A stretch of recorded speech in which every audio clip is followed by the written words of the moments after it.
Well, good morning, and thank you very much for joining us. I am Yori Folari. Okay, our guest this morning is Honorable Ismail Gedaka. He's a former member of the House of Representatives, representing Fika Fune Federal Constituency in Yobe State. So thank you very much. He's also Secretary, Contact and Mobilization of the, now, shall we say, dissolved Tinubu Shetima Presidential Campaign Council. A fine morning to you, Honorable. Morning, how are you? Yes, good morning. Okay, let's have this conversation on the battle. I don't know, that's how they put it in the press. The battle for the position of speakership of the House of Representatives. Okay, your party has zoned the office, just as they've zoned National Assembly offices. But give me your take, because some party members are not happy with the zoning. So what would be your situation? Are you happy with the way how the party has zoned it, or do you see it differently? No, I'm not happy with the way how the party have done. I'm not happy how the party have done the zoning. I'm not abass, and I'm not against the party zoning the leadership of the National Assembly, but it has to be done correctly. It has to be done with consultation. It is expected that when party want to zone, they should be able to call the attention of all the aspirants, both in the Senate and in the House, so that aspirants will sit down. So the party will look at it critically and choose the one that can lead the party in both the Senate and the House. By doing so, no member will go against the party decision. But when things are done unilaterally, and even the members of the NWC, some of them were not even contacted, talk less of even. So you can imagine for a party to have a leadership in the National Assembly that was not being carried alone. Members are not being carried alone. What I mean members, those aspiring for the position of the Senate President and for the position of the speakership were not carried alone. So the party just came out overnight that we have zoned this. And if you look at the zoning formula, if you look at the zoning issue, in the Senate, well, I can say there is no call, but in the House, when you look at in the Senate, the party zoned the Senate President to the South, and the Deputy Senate President to the Northwest. And you imagine a party can look at already Northwest has a Deputy Senate President, and they are zoning the speakership to the Northwest. So you can see that way is against the federal character principles of fair sharing, equity. Okay. Indeed, that's all what members are looking at, and any loyal party member is looking at it differently, like myself. Thank you. Yeah, indeed. Yeah, thank you, Honorable. Indeed, this point that you are making has consistently been brought up. There's also been some notion that the party probably needs to take another look at that. Why would the Northwest have, two of the four key positions in the top key positions in the National Assembly? But before we continue, Honorable, let me play this report on the subject matter, and then let's continue our conversation after this.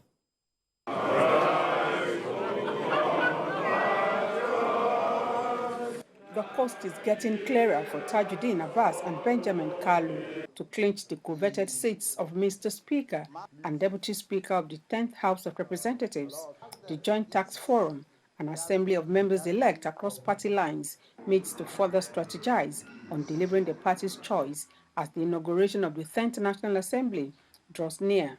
Solidarity comes from the President of the Senate hopeful, Godswill Akpabio.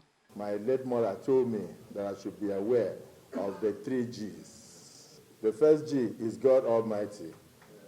The second G is what? The God. And the third one is what? The government.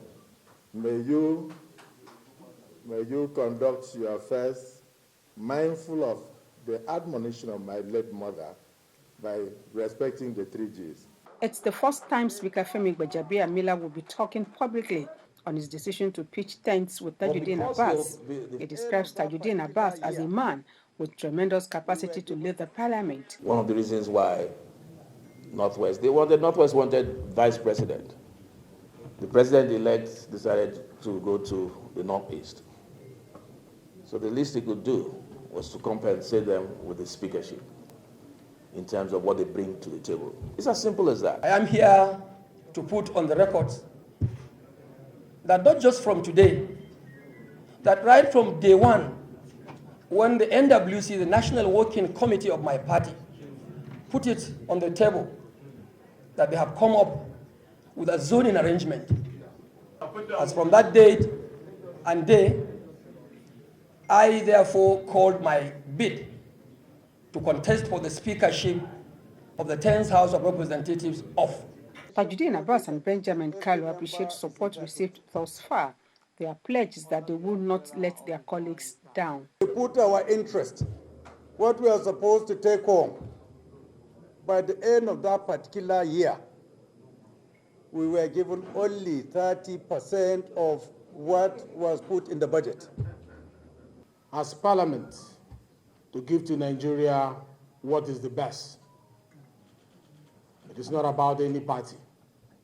So today, I join my colleagues to assure you that this is your home, a home where we will bet leaders. Halazana Dodogwa's backing out of the race may have created a crack in the rank of the 7 aspirants known as G7. More aspirants are expected to toe the party's line in days ahead as members-elect count down to the proclamation and inauguration of the 10th National Assembly. Jokeatsa, TVC News, Abuja.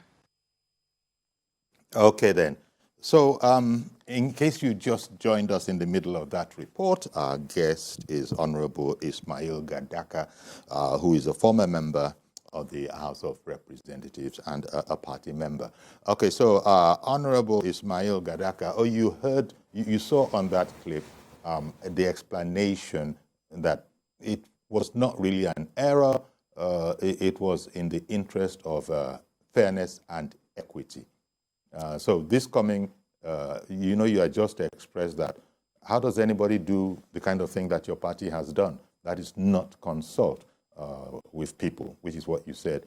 But, maybe you want to take it from that report and Honorable Speaker Gbajabiamila commenting.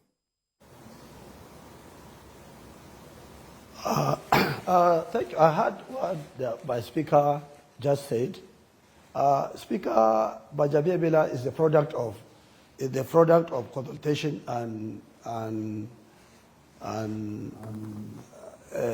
for him to become a speaker. If you could recall, Gbajabiamila led the campaign in the opposition while we were in the 7th Assembly, led the opposition for Tambuwal to emerge as speaker.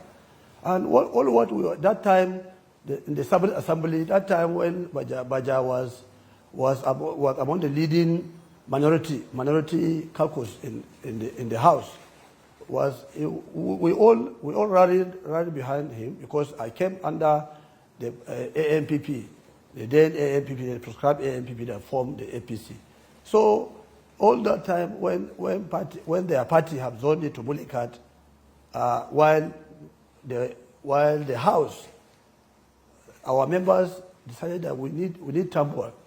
And it was done with consultation. All those aspirants that at that time that wanted to contest, they all joined Tambuwal. And at the end of the day, when it comes to the election on the floor, we won.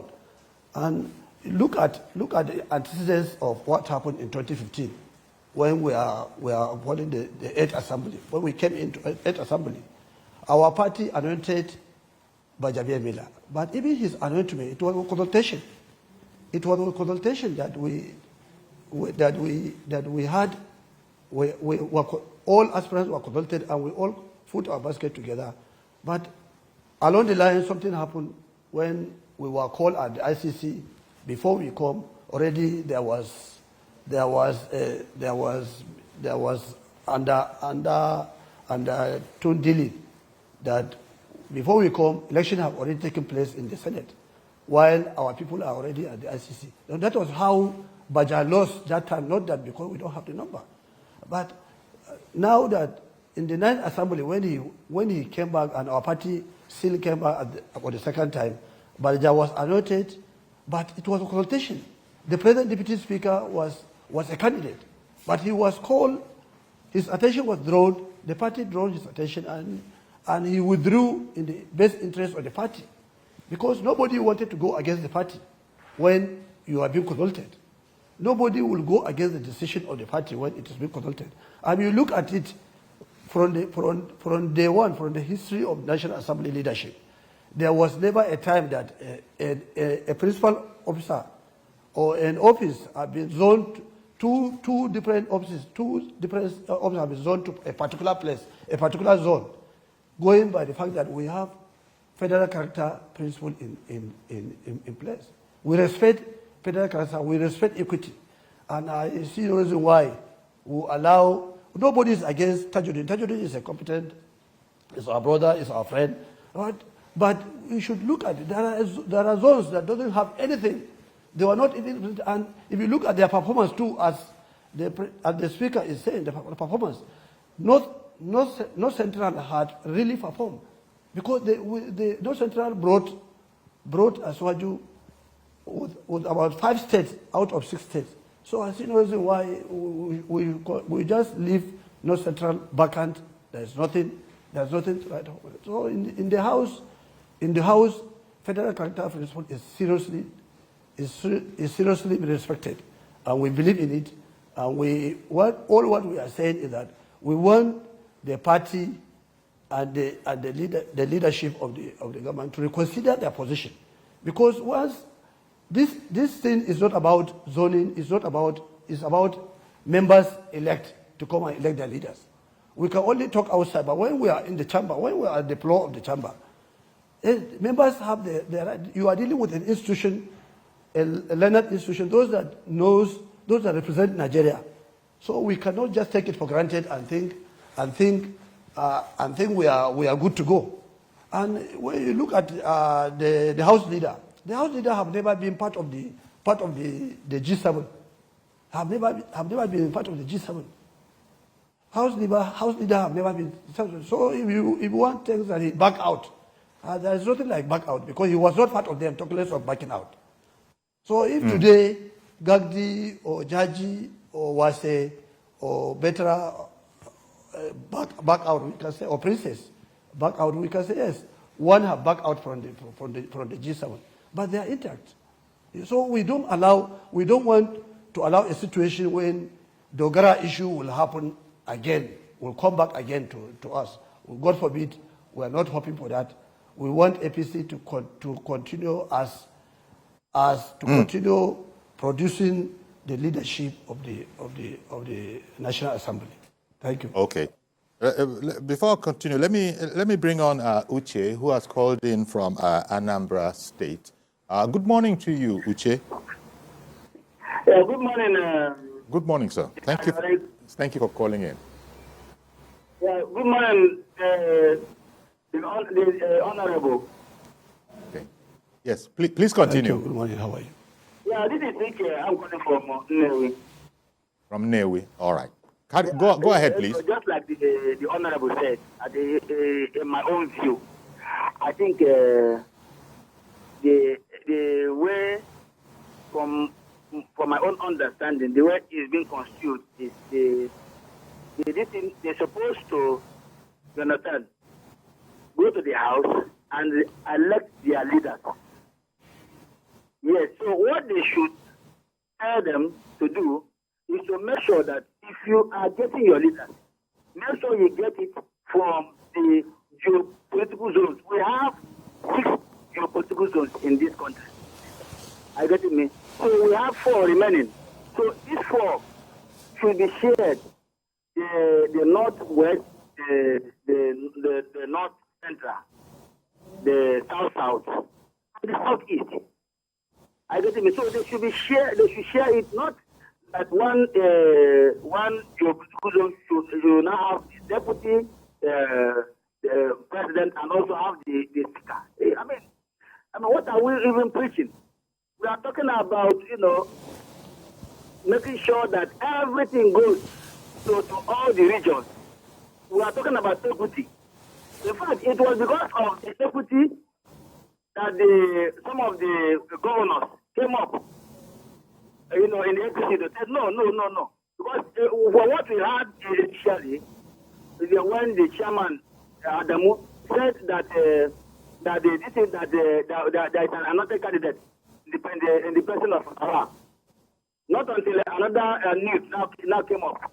So if the northern governors should come up and say no to that, so what is happening now? So let us be careful the way we speak from the two sides of our mouth. Let us just be careful, and so that this country that is called Nigeria will not, be having issues that are irrelevant. So as far as I'm concerned, this issue should be dealt with in the House. The House should take care of their own and do this, and at the end of the day, the leaders will emerge. Okay. Well, thank you very much, Uche, for contributing. And, Honorable Gadaka, just like you were saying, Uche is also reiterating that it's all about equity, it's about fairness. And but I can't but go back. I would like to imagine that the APC is a caring party, especially to its members. And the explanation apparently appears to be difficult, but there it is. You had it from Gbajabia Miller, who was explaining that, well, there are other considerations. Now, the question I wanted to ask you is, you said, may God let us not have a kind of situation that we've had in the past that was quite quincy to most people. Is there no way out of this if the party, well, I don't want to use the expression sticks to its guns, but in the light of the explanation, if the party leadership does believe that it has done what is appropriate, is there no room for rapprochement? Because if we go into the election like this, with these very hard, divisive lines of we're not happy with what you did because you didn't treat us right, might it not end up exactly where you prayed that may we never see that kind of thing again politically? Well, thank you, my brother. There are a lot of ways we can. There is a lot of ways we can explore to resolve this issue. But I want to bring the attention of the Honorable Speaker, who is also the product of negotiation and contact.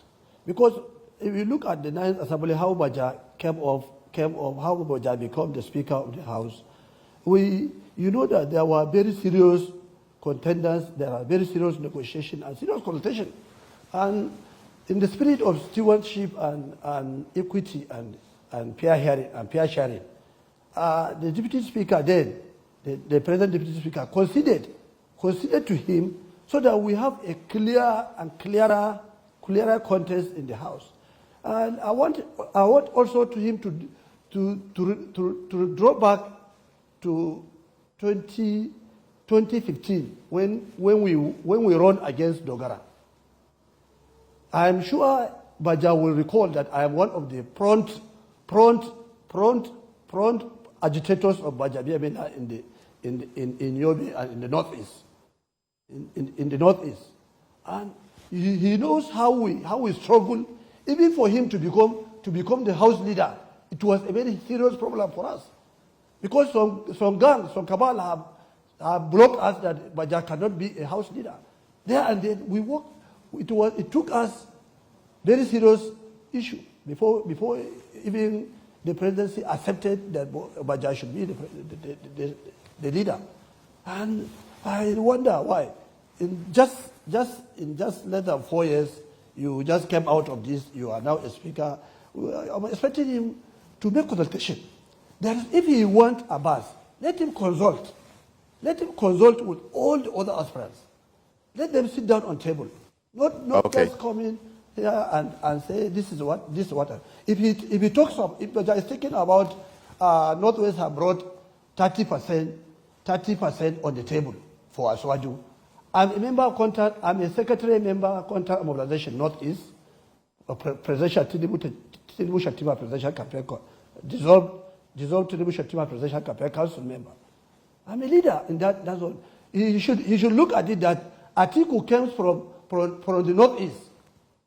Atiku is from the Northeast, and we in the Northeast. If you're looking at the percentage, doesn't he know that we contributed a lot from the Northeast for Atiku not to even give us a very wide margin, for us to contain the might of Atiku, who was a vice president and a presidential aspirant for many times in the Northeast. But we stood ground and defended the democracy, defended Tinubu's ideal. And we know Aswaju is a party man. Aswaju is a man of equity. He doesn't want somebody to be oppressed. He doesn't want lopsidedness. He wants free and fair democracy. And he wants to defend democracy at all costs. And I'm sure with the type of president we have, very much sure and very much happy that Aswaju will work into this and will come out with a better solution, inshallah. Okay, let me bring on Easy in Yenagoa. Good morning, sir. Good morning, Uncle Yeri. Thank you for calling in. Today's program is really in the front burner. This issue of speakership, Senate President have lingered for all. Though the issue with the Senate President have almost been resolved, but the speakership issue has been there. You know, the National Assembly presently, for the last 20 years, do not have a kind of rainbow coloration. You have 7 political parties in the National Assembly, although the party has, APC has majority. But I want to speak to the conscience of the leaders of this country, the leaders of APC. If it's difficult for us to conduct election for 200 and something million Nigerians, why is it difficult that for 300 and something persons representing the federal constituency, they can't go into that hallowed chambers and do a peaceful election that will represent the configuration and feelings of Nigeria? Leadership is something that has to do with the people. So sad and very unfortunate that the North Central, which produces most of the Senate presidents in the past, who have not gotten speakership and who currently in the current configuration of zoning now did not get any position, despite the fact that 4 states out of the 6 states voted massively for the ruling party. So they should consider how to placate the North Central, because it's so funny, we're in 6 geopolitical zones with a power sharing formula. Northwest will now have 2 out of the 6 positions. It's not fair. We should begin to balance power in this country and begin to look at how we can make all sectors of the country look happy. Because we are talking about a government today that Nigeria has been so polarized, where 133 million Nigerians are living below the poverty line, 20 million children are out of school. We are talking about inclusiveness. We are talking about carrying everybody along, which is the cornerstone of democracy. So we should begin to look at how everybody, I know the president-elect, with his vision and his magnanimity, has a very large heart. I don't want to conclude that what they have zoned will be what will fall out in the floor of the House. The president-elect knows politics very well, has been in the tunnel for a long time. You understand the dynamics. He knows what is good for this country. He should use his vision, his wisdom to ensure that all the 6 geopolitical zones have one positions moving forward, so that Nigerians can look at the government as an all-inclusive government. We are talking, look at what is happening presently in the presidential election tribunal. You see the direction. You look at all the waves. We need to be able to sincere in our leadership. Political leaders should be sincere in their vision. They should be seen to do exactly what they speak. It should be seen in their action. It's very unfortunate that our leaders at this level cannot do things that will improve the lives of Nigerians. Look at our debt burden. We're talking about over 70-point-something trillion naira foreign loan. A government that made just 12 trillion naira when it came in. You begin to look at the out-of-school children. You look at the unemployment rate. You look at the poverty. Then you begin to know that our leaders need to wake up. They need to think outside the box. It's not just waiting for federal allocation at the end of every month. They go there, sign allocation. They should begin to look at how they can be able to be very pragmatic, very dynamic, and very resourceful, because we need to grow our economy. We need to grow our political system. We need to increase our capacity. Look at the institutions. We have institutional problem moving down the line where we build big individuals and they control small institutions. The institutions are supposed to be greater than the people. So moving forward, we should be able to talk to the National Assembly.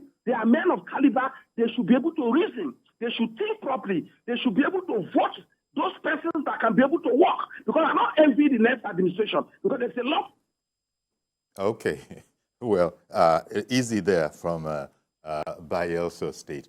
He's also quite heated on the point of fairness, justice, equity, as you said. But just before we'll shortly have to go on a break, Honorable, but the point that was made earlier by the caller just before Izzy about the National Assembly, the members-elect, the members-elect of the House of Reps should be allowed to, come up with their own leader, as it were. Now, on that point, it'll be interesting to hear what you think. Whereas we know how it is, but surely no party can actually not be interested in how things are going. Indeed, might even want to make suggestions, and I think I use that word advisedly, suggestions as to what might be the best for the party and for the country, even though it is causing this controversy.